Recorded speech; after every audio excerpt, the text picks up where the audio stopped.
Okay, so we shall start discussing on classical theory of radiation.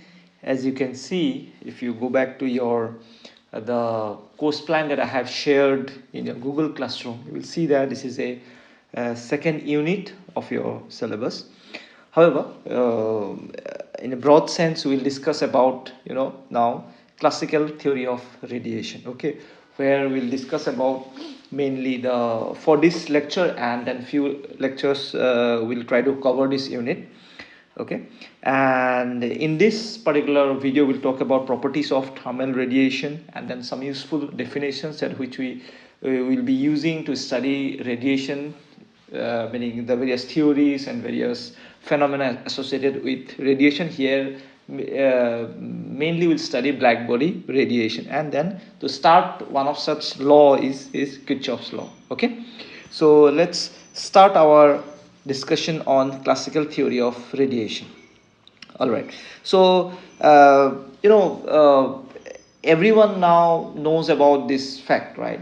Whether you're a student of physics or not, or even if you're not a student of science, you are you know about the fact that the if you have a hot body, his kind of connection or to with another cold body, there is always a transfer of energy or the heat from hot body to the cold body. Okay, so even if you have a, let's say, hot body or hot system which is like whose temperature is higher than the surrounding, so surrounding now acts like let's say the cold body, right? So then, even then, if you leave the system for to its own, meaning when you leave the system to evolve by itself, what will happen that so the system will slowly it will so temperature of the system will decrease. Okay, so it will lose some of this energy and to the surrounding, which is at much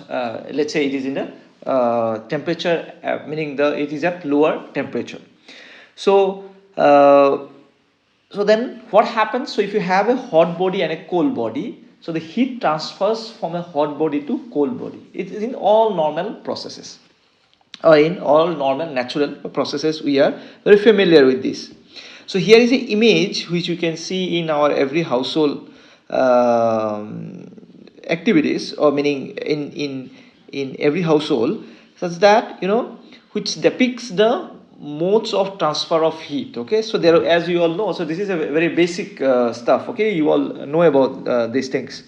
So the conduction. Okay, so mode of heat transfer. So first thing is conduction, then convection and radiation.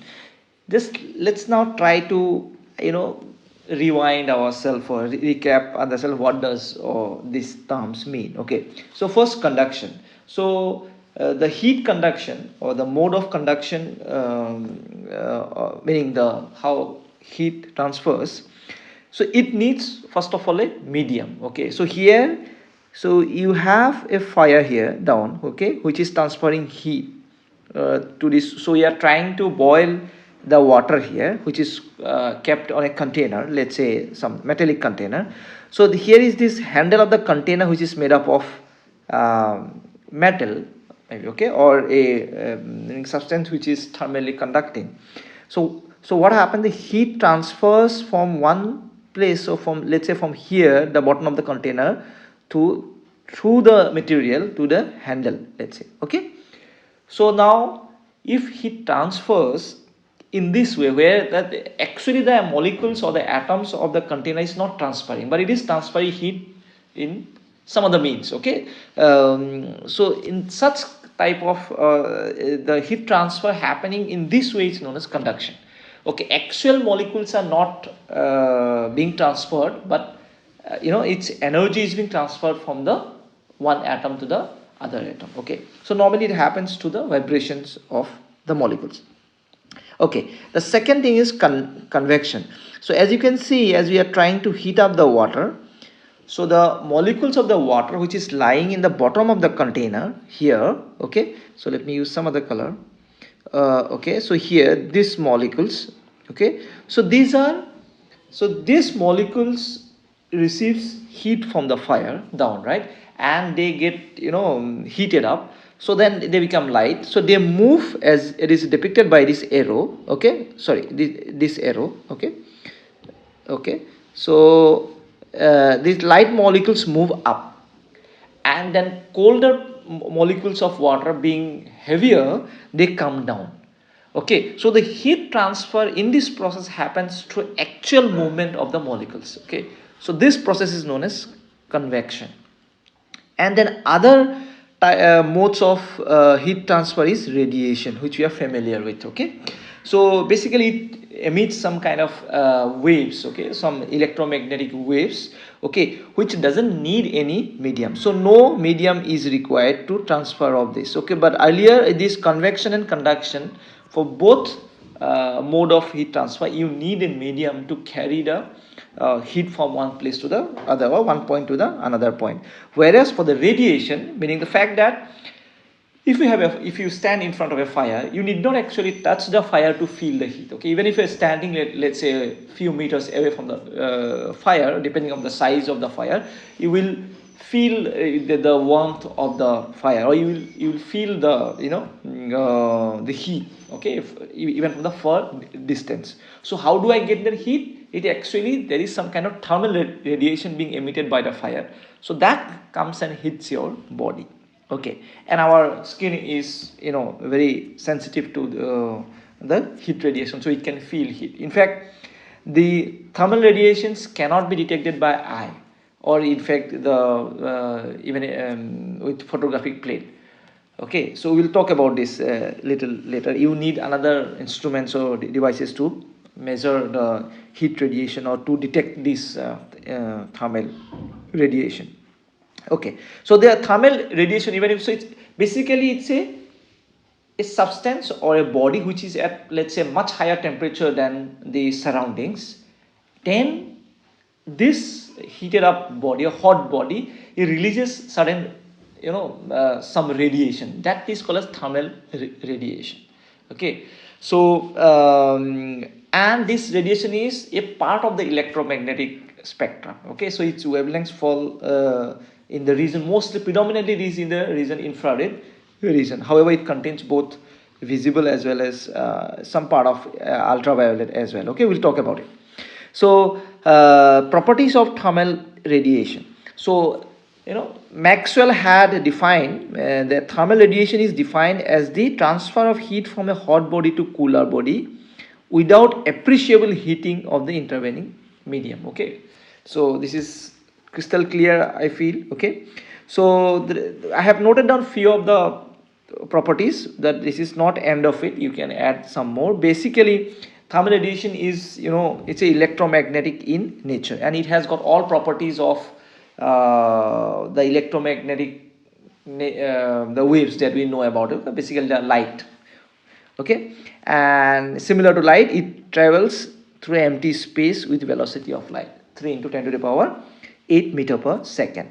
So it travels in straight line. This you can just copy and paste, because it's a part of the electromagnetic spectrum. So whatever whatever the property whatever the properties possesses by the electromagnetic light, meaning the electromagnetic waves, we can just copy and paste here.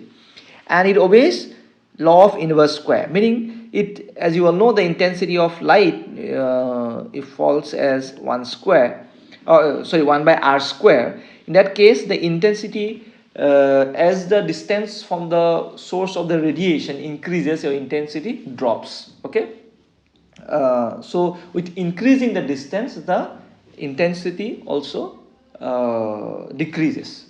Okay, so basically, meaning we are very familiar with these things, right? So if you stand very near to the fire, you feel much more, like you receive much more heat, right? So you feel very warm.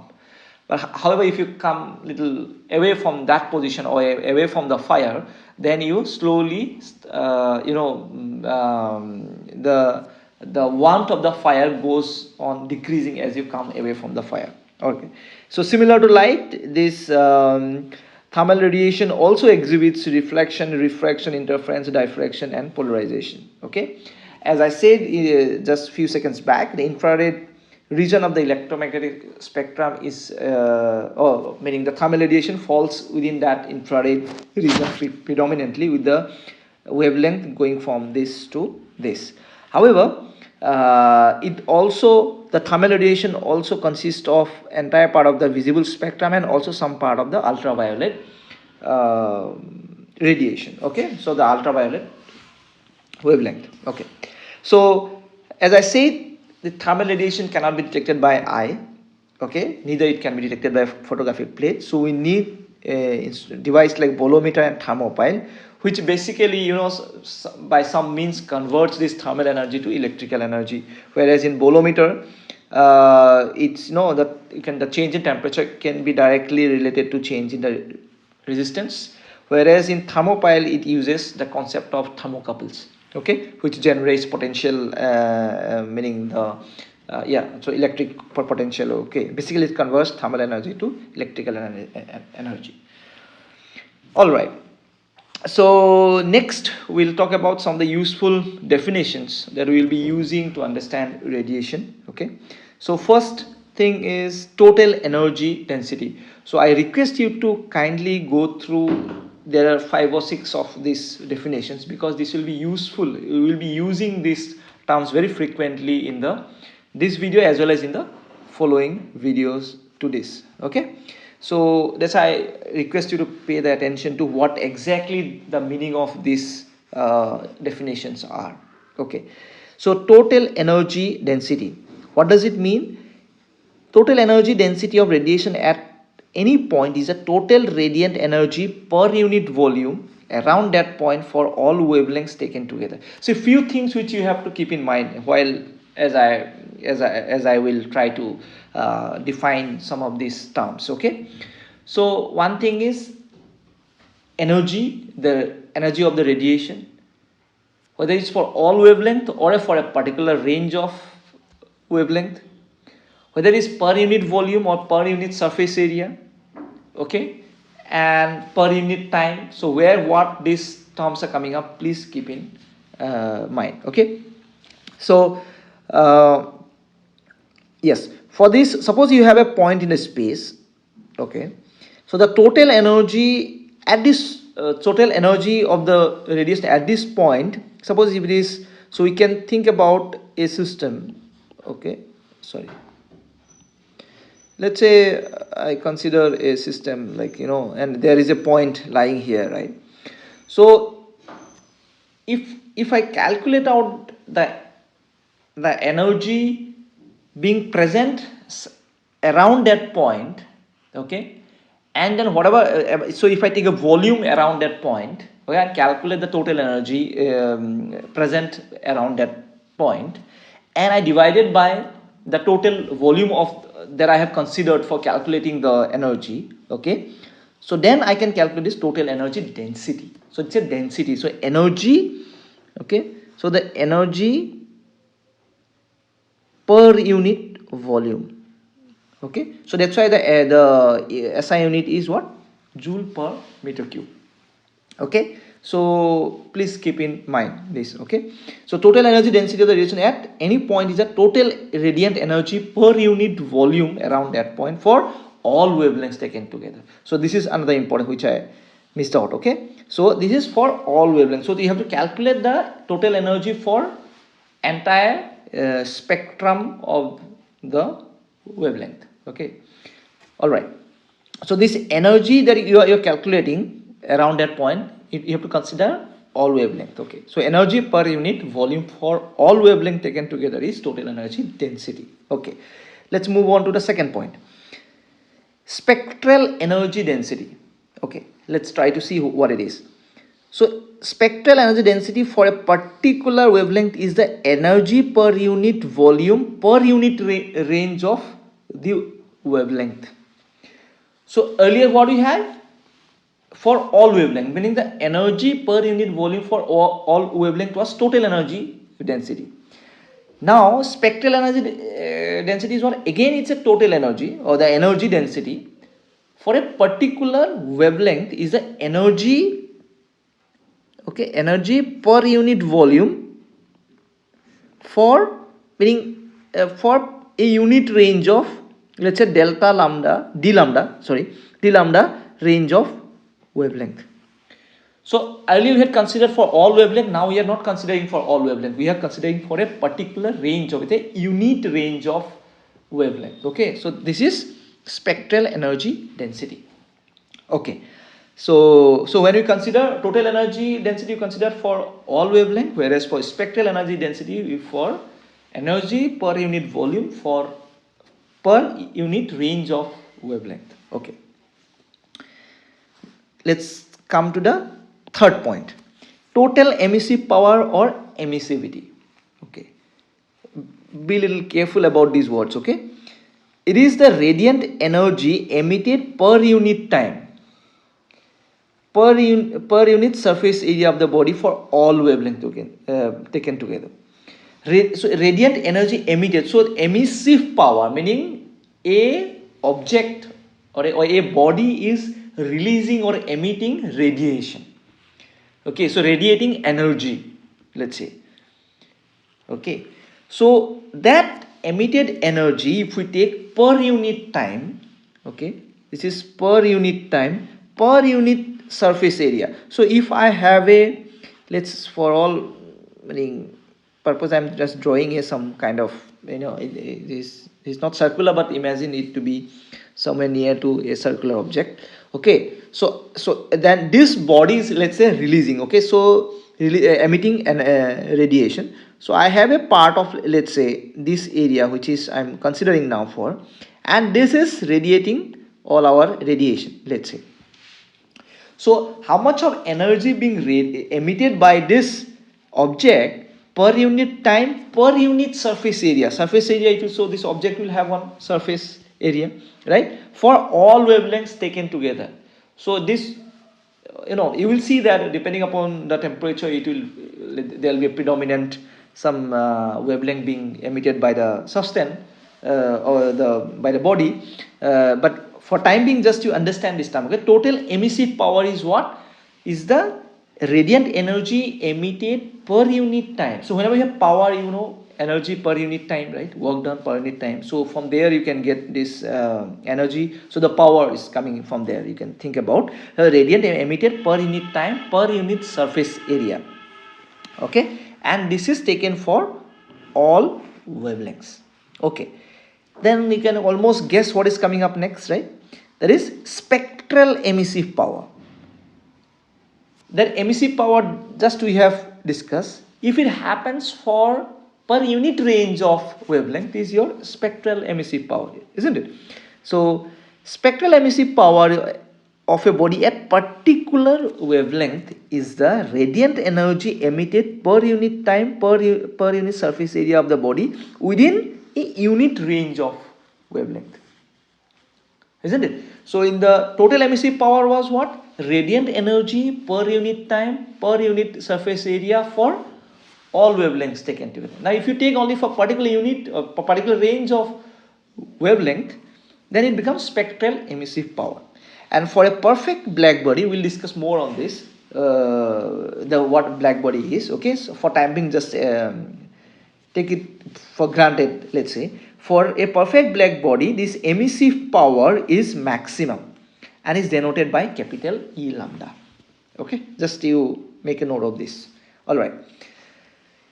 This is probably, yes, no, we'll have one more. Okay, so the fifth point that you need to somewhat understand, absorptivity or absorptive power. So we have discussed about total energy density, then spectral energy density, then we have discussed about emissive power, how much the body can emit radiation, then spectral emissive power. Okay, now we are coming to absorptivity or absorptive power. So somewhere it is giving you it is going to give you an idea that how much of radiation a body will absorb from the surroundings, or whatever the radiation is falling on the surface of the body. Okay, let's try to now see what it is. Okay, how it is defined. Absorptive power of a body at a particular temperature, okay, for a particular wavelength. So it is for a particular temperature and for a particular wavelength is defined as the ratio of the radiant energy. So let me just, before we go forward, let me just draw a body, which is receiving meaning radiation on that. Let's say I have a surface, here on top. It say there is lots of radiations are falling on this. Let's try to understand at a particular temperature and for a, let's say, particular wavelength it is happening. Is defined the ratio of the energy absorbed per unit surface area per unit time. So energy absorbed per unit time per unit surface area to the total energy incident on the same area of the body in unit time within a unit wavelength range. So what is happening? How? So see, let's make it simple. So you have this object here. So let's say there is E incident, let's say. So this much amount of energy, the radiation energy is falling on the surface of the object, surface of the body, let's say. Now we all know that the body is not very capable of absorbing entire thing, right? It will absorb according to its absorptive power. So that's why the absorptive power is defined as ratio of, like, so let's say the energy absorbed to the total energy which is falling on the surface of the body. Let's say this much amount of energy was incident on the surface of the body, whereas let's say E absorbed is amount of the energy absorbed by the body.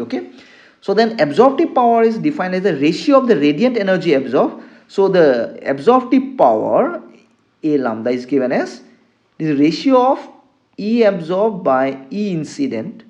But then you have to write all those things per unit, per unit surface area, all these things per unit. Let me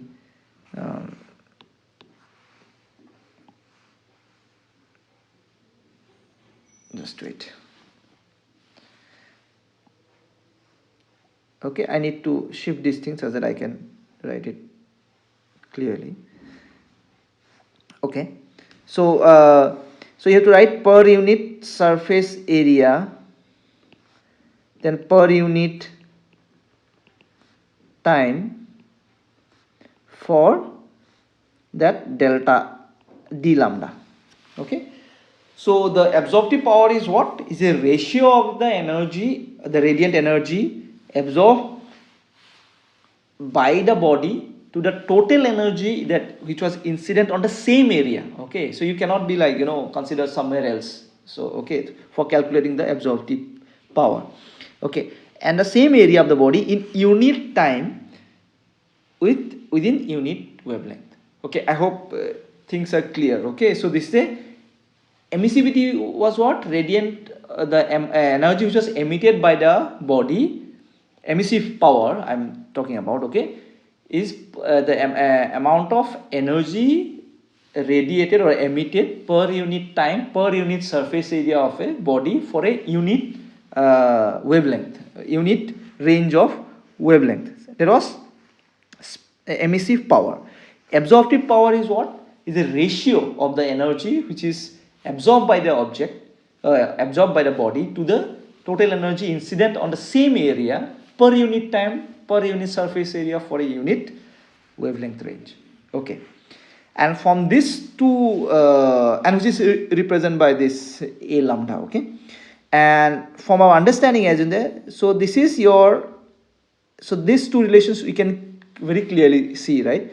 U, which is total energy density, whereas this U lambda is the spectral energy density, isn't it? Yes, spectral energy density. So if I integrate over all lambda, then I should get back this U. Similarly for emissivity, the emissive power, the total emissive power which is taken for all wavelength. So of course the spectral emissive power, if I integrate over entire wavelength, then I will get this capital E, which is total emissive power. All right, we have one more, I guess. Yes, So relative emittance means what? Ratio of the emittance of a surface to the emittance of a black body is called relative emittance. Okay, so it is pretty simple, I guess. It's a emittance of a surface. If you take any body, so it's surface you consider, to the emittance of a black body. So basically you are comparing your the emission power to the emission power of a black body. Okay, so there is relative emittance. All right. Now, the prior to some in the year 1972 or so, there people had thought that there are two different kinds of radiation regarding this thermal radiation. Okay, there is something called hot radiation and cold radiation, because if you stand in front of a fire, what happens?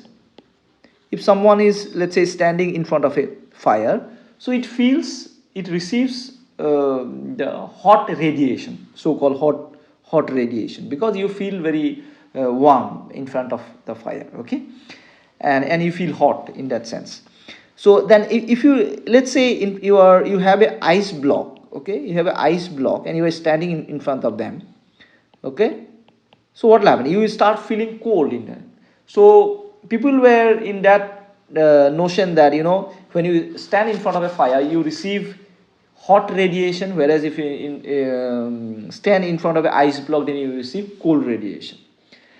Then scientist Prevost had clarified this point around in that year, which I have mentioned, 1792. He said that there is nothing like hot radiation and cold radiation. So this the transfer of heat is the exchange process. Meaning, what I said in just beginning of this lecture, that heat always transfers from the hot body to cold body. So, and through different modes that we have discussed already. So let's say in front of the fire, what happens? Fire is at much higher temperature than our body temperature. So the heat flows from the fire to our body. Suppose now if you are standing in front of an ice block, okay, so the ice is at much lower temperature than our body temperature. So that's why our body is hotter compared to ice. So that's why the thermal radiation or the heat transfers from our body to that ice block. So that's why we feel cold. So we lose heat in the second case. Whereas in earlier case, in front of the fire, we gain heat. So that's why we feel hot. Okay, in other case we feel cold. Okay, so he said that every body emits radiation continuously to its surrounding at the rate which depends only on the nature of its surface and temperature. So you will see that the radiation, the nature of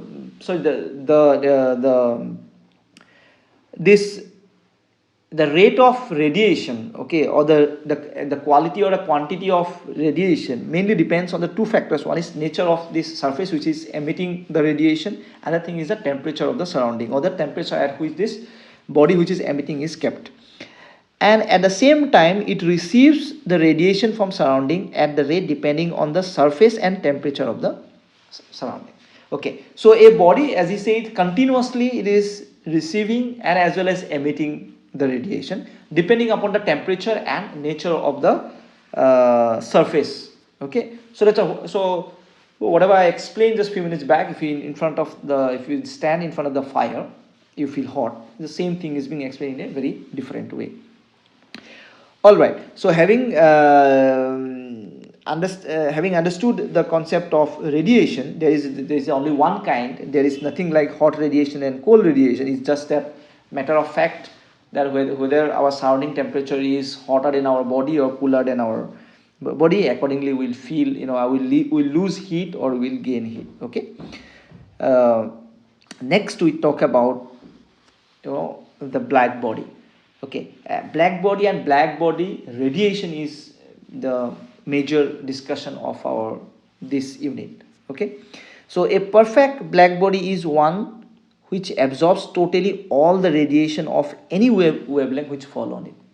So if you have it's a very conceptual construct. Okay, it's a idea, meaning there is no perfect black body that exists on this earth.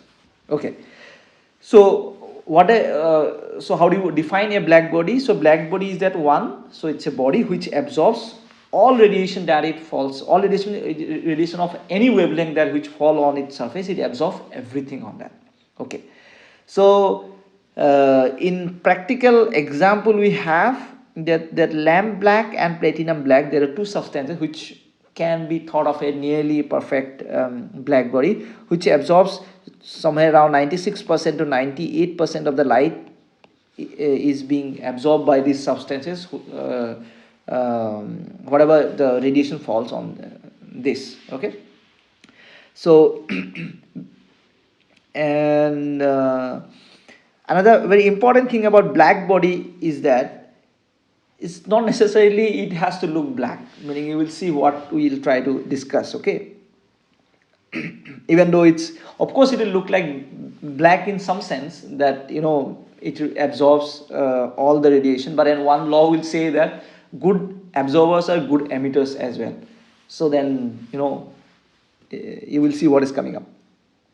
Okay, yes, so as I said, that the radiation emitted by body, okay, is it's mainly determined by two things. One is the surface of the substance and the surface of the substance which is emitting, that decides the nature of the radiation.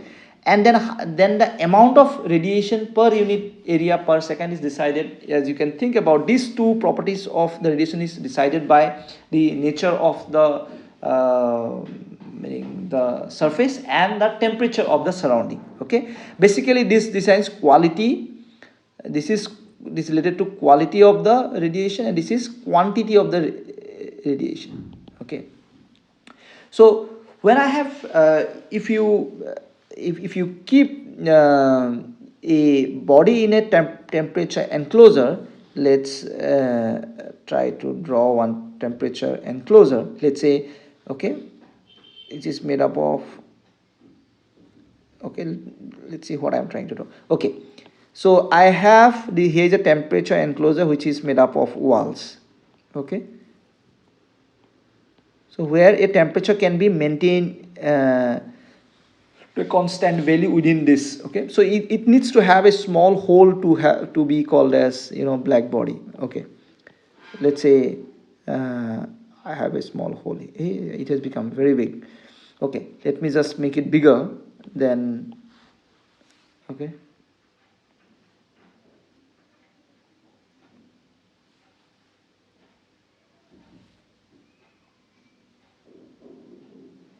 okay, so I have made it bigger.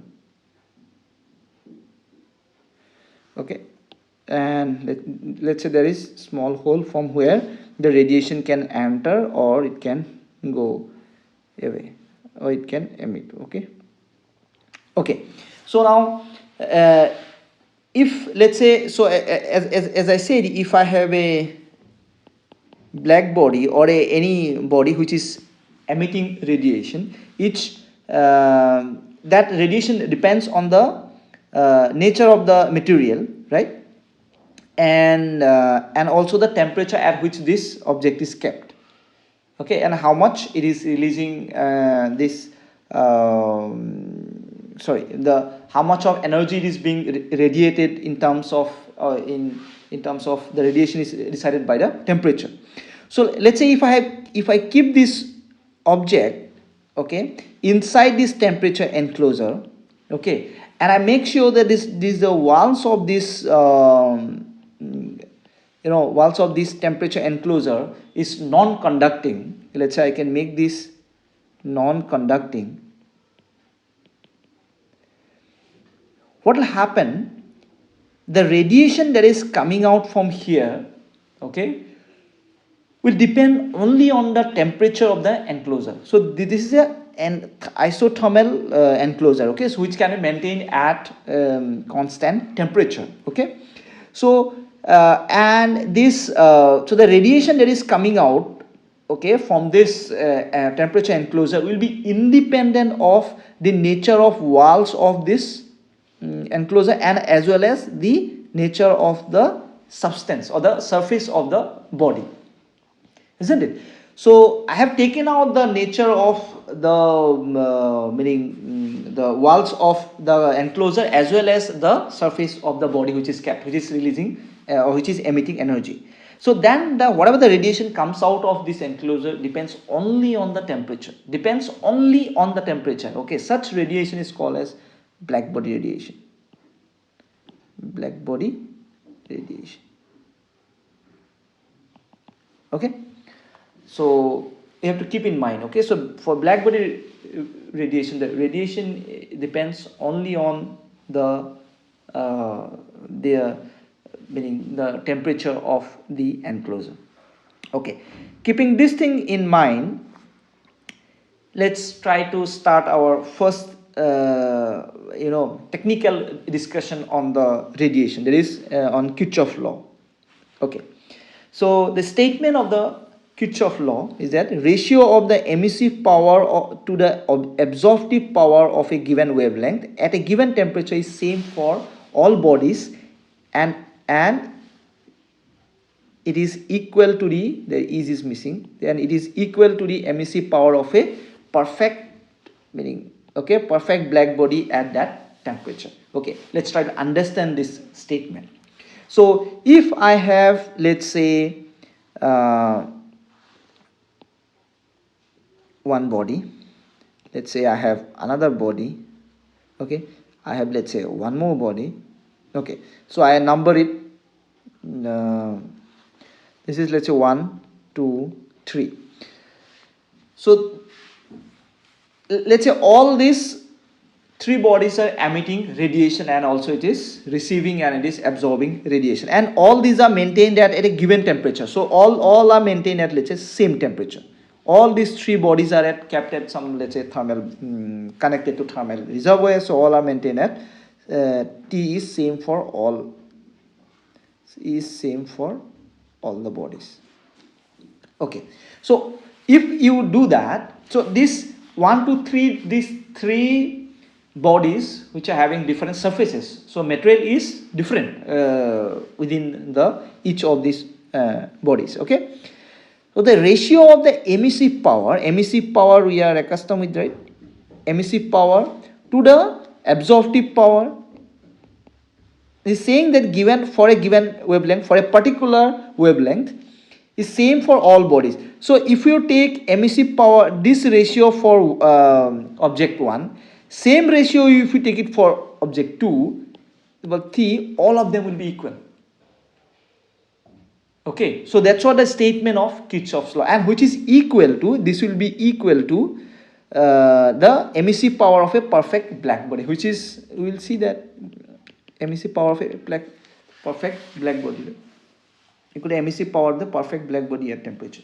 So what you need to understand, if you have three bodies which are made up of, which consist of different substances within that, and they are maintained at, let's say, at a certain temperature, and the temperature is constant or same for all three bodies. So these three bodies are, again I am reiterating, so this is three objects are different bodies, 1 2 3. The ratio of emissive power to the absorptive power, if you calculate for each one of these material, which will be equal to, like, which will be first of all same for all the bodies if you maintain at the same temperature at a given so if you calculate this emissive power and absorptive power for a given same wavelength, okay, it will be the ratio of emissive power and absorptive power for all three bodies will be same, and which will be equal to the emissive power of the perfect black body at that temperature, okay. So we'll try to prove this statement. How do you prove? So first of all, let us consider a body whose absorptive power is A lambda. We have taken it, okay. Then let's supply so let's dq amount of heat lying within the wavelength range. So I have considered let's say the whatever wavelength that we are going to consider is in the range of lambda plus lambda and lambda plus d lambda incident. So this much of heat dq is being incident on unit area of the surface in 1 second, okay. So it's a per unit area per unit time. Then the quantity of heat absorbed, okay. So the absorptive power of a body is, let's say, A lambda, and dq is the amount of energy being incidenting on the surface of a body, which is per unit area, meaning I have already made it, meaning the if you have the object, let's say you have a body you consider, so you have a unit area, so I have, this is, let's say, dA, which is unit area, let's say, okay. So you have unit area, so the amount dq is the amount of radiation which is falling on this unit area per unit time, meaning per 1 second, okay. Then quantity of heat absorbed by the surface will be, of course, it will be A lambda dq, because A lambda is the absorptive power of the surface. Then the remaining energy, so the dq was the amount of energy which is falling on the surface, only A lambda dq is being absorbed, remaining will be, so what will be the remaining amount? Dq minus A lambda dq, and this will be either reflected, transmitted, or both. So it may get reflected, or it may go pass through, or it may happen both partially, right? Okay. So if the E lambda is the emissive power, then the amount of energy emitted per second per unit area in between that wavelength range that we are considering, lambda and lambda plus d lambda, by virtue of the temperature, is given by, so the same object, as you see that it has also got emissive power, right? So for that particular range of lambda, meaning the wavelength that we have considered, emissive power will be E lambda d lambda, isn't it? So what will happen now?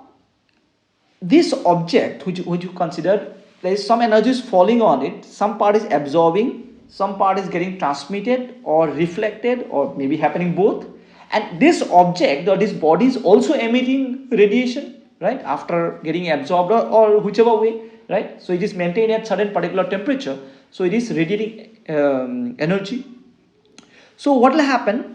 So that total energy given out per second will be what?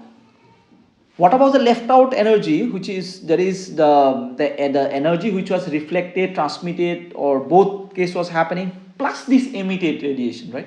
So the object had got, so it was first of all incidenting, and some part of it was getting absorbed, remaining was transmitted. Now this object itself is also emitting radiation. So the, let's say, emitting radiation, I mean I put in green. So this emission contains now two parts, right? This is transmitted, that the non-absorbent part, and also it's, so whatever it is emitting by from its surface, so that will be equal to how much? So this E lambda d lambda plus the amount which was, we had got here, right? This much was being, let's say, reflected or transmitted. So in equilibrium, what will happen? Same amount of being absorbed, same amount of is going out. Or maybe you can think about, like, same amount is being incidenting and same amount is going out. So this is maintaining a equilibrium state, okay. So in equilibrium state, what will happen? This dq, which is the energy which is falling on this, incidenting on the unit area of the surface, will be equal to the energy which is being going out from the surface of the body. So dq is the energy which is falling on it, and the remaining, whatever the right hand side expression you see, energy is going out. So equilibrium both has to be equal. So now from this expression, from here, so if I write dq will be equal to 1, so this is dq, I'm just expanding the expression, plus E lambda. So this dq go off, as you can see there is a negative sign, so I will get this expression, okay. All right. So for a perfect black body, we know that this absorptive power is 1, and this emissive power is capital E lambda. So if you substitute back these values here, so you will get, for a perfect black body, is dq equal to this, and use this expression, okay, and substitute back here, okay, for a bodies that we have considered, okay. So then the dq is here, this is E lambda, so this has come here, and then E lambda, so from d lambda goes off, so you will get this particular expression. capital E, capital E, all right. So I need to put a box around this. So this is your Kirchhoff's law. Okay, so this is your Kirchhoff's law, which says that, you know, the ratio of Kirchhoff's law, ratio of emissive power to the absorptive power, if you maintain for different bodies, in fact for all bodies, if I maintain the same temperature, is equal for that particular wavelength, and it is equal to the emissive power of a black body. Okay, so this is Kirchhoff's law. Now quickly we'll see a application of Kirchhoff's law, which says that, so see the ratio of emissivity and the absorptivity, which is equal to the emissive power of black body. So this statement says that good absorbers are good emitters. So there is only, it has to be single I, okay. Good absorbers are good emitters as well. So I think there has to be T. Okay. So meaning, if we are, I mean, in our physics laboratory, we are familiar with sodium vapor lamp. It releases, so it has got two wavelengths, as we are familiar with this, right? So we see the wavelengths of sodium vapor lamp at 589 nanometer and 589.6 nanometer. So if it releasing or emitting at these two wavelength, means at the same wavelength it will also absorb the radiation. That's what the meaning of this Kirchhoff's law. Okay, so at whatever wavelength, if a substance is a good emitter, or if it emits radiation, at the same wavelength it will also absorb radiation. That's why it is good absorbers are good emitters. Okay, so we will continue our discussion on radiation in next video. Okay, so for time being we'll stop here.